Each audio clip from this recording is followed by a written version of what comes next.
রংপুরে বর্ণিল আয়োজনের মধ্য দিয়ে উদযাপিত হলো ওরাও সম্প্রদায়ের ঐতিহ্যবাহী কারাম উৎসব। আর এই উৎসবে নেচে গিয়ে আনন্দ উপভোগ করেন পরিবার ও স্বজনরা। তাদের এমন কৃষ্টি কালচার দেখতে পেরে খুশি স্থানীয়রাও। বুধবার রাতে পীরগঞ্জের আমোদপুর আদিবাসী গ্রামে অনুষ্ঠিত হয় ঐতিহ্যবাহী এই কারাম উৎসব। ঢোল মাদুলার গানের ছন্দে নৃত্যের তালে তালে মাতেন নৃগোষ্ঠীর সবাই।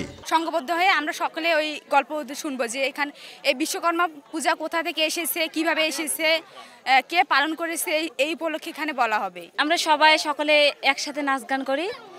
বড় ছোট কোনো মানগোজ থাকে না। আমরা ছোট থাকি দেখি আমার বাপ দাদারা, আমার দাদুরা এই ডাল পূজাটা মানি চলছে। এখন আমাদের বাপ দাদারা মারা গেছে, এখন আমাদের মনে করো আমার বাবা মা আসলে ওরা করছে, এখন আমরা মনে করো ভাইগুলো আছে, ওরা এখন মানি চলতেছে ডাল পূজাগুলো।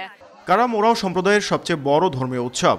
উৎসব ঘিরে ক্ষুদ্র নৃগোষ্ঠীর আত্মীয় স্বজন ছাড়াও ঢোল মাদুলের বাদ্য, গান ও নাচ দেখতে আশেপাশের কয়েকটি গ্রামের মানুষ উপস্থিত হন এক উঠোনে। আজকের দিনে আমাদের ভাদাই উৎসব এখানে হচ্ছে। তারপরে আমরা আত্মীয় স্বজনকে দাওয়াত দেই।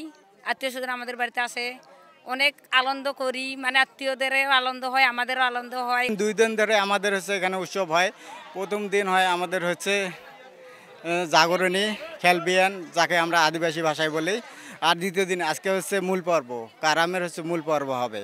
আর কালকে সকালে আমাদের এখানে ভাষণ দিবে ছেলে। আসলে এই পূজাটা দেখতেছেন, এই পূজাটা হচ্ছে একটা হলো আমাদের হলো আদিবাসীর অনেক আগের পূজা। এই পূজাটা হচ্ছে এটাকে বলা হয় ভাদাই, আমাদের আদিবাসী ভাষা দিয়ে বলা হয় ভাদাই পূজা।